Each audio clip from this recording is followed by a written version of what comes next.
When John McCain named Alaska Governor Sarah Palin as his running mate, she instantly galvanized the Republican base and ignited a media frenzy. But is her star already losing some of its shine? We're joined now by Margaret Hoover, a Republican strategist in her Republican Red, and Ariana Huffington, editor-in-chief of the Huffington Post and a Barack Obama supporter. Good morning, ladies. Good morning. I'd like to show you the newest poll numbers. This is a CBS News New York Times poll that shows that Sarah Palin's star may be beginning to fade. She's lost 4 points since September 8th.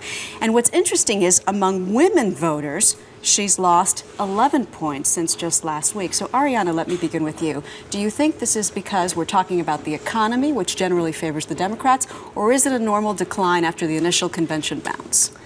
I think it's more than just talking about the economy. It's almost as if we had a new guest at a party and we're all entertained by her stories about selling her jet on eBay and being against the bridge to nowhere from the beginning. And suddenly we realize that the house is on fire and we need to get serious. And this is the moment when the American people are getting serious. And they're not going to be distracted by all the compelling features of Sarah Palin, her family story, the hockey mom part of it. And that's really what's happening. And when the American people get serious, they really are focusing on what the Republican Party has done to this country to bring us to this point, and the fact that John McCain's policies are really indistinguishable from George Bush's policies. I see Margaret flinching over there. What's your response to that? I mean, I agree with Ariana in part. Look, the convention is over, the post-convention bump is over, and what we really have is a race between John McCain and Barack Obama for the presidency. And that's what we're really seeing. And we've also had a very, very clenching week on Wall Street. The economy is the key issue, not Sarah Palin's glasses.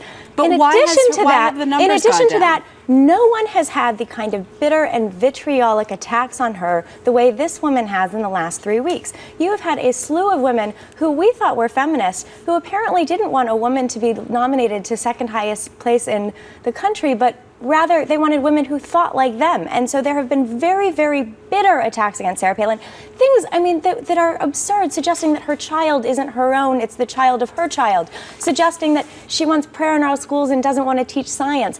Suggesting that she wants to ban books when, you know, one of the books on the list was Harry Potter, and that hadn't even been published at the time that she supposedly wanted to ban it. Right. That's all behind us. Nobody's talking about that anymore. But why do you think that it's dropped among women so much? I mean, is the plan backfiring? Wasn't the plan to appeal to women with this choice? But the problem is that women, even more than men, have to make life work for their families.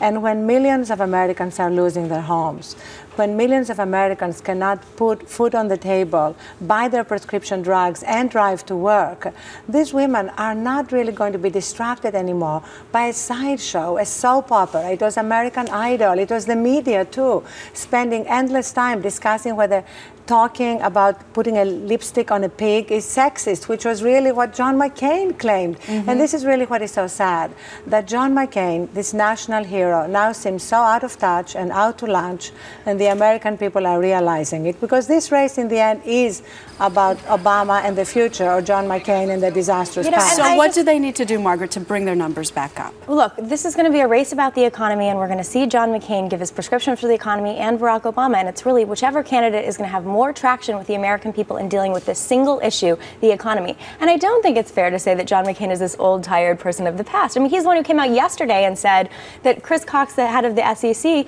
were he and his administration, he would fire him. I mean, no one has been further apart from George Bush in the Republican Party than John McCain for the last 8 years. Oh, the Democrats would say he's a Johnny-come-lately to that philosophy.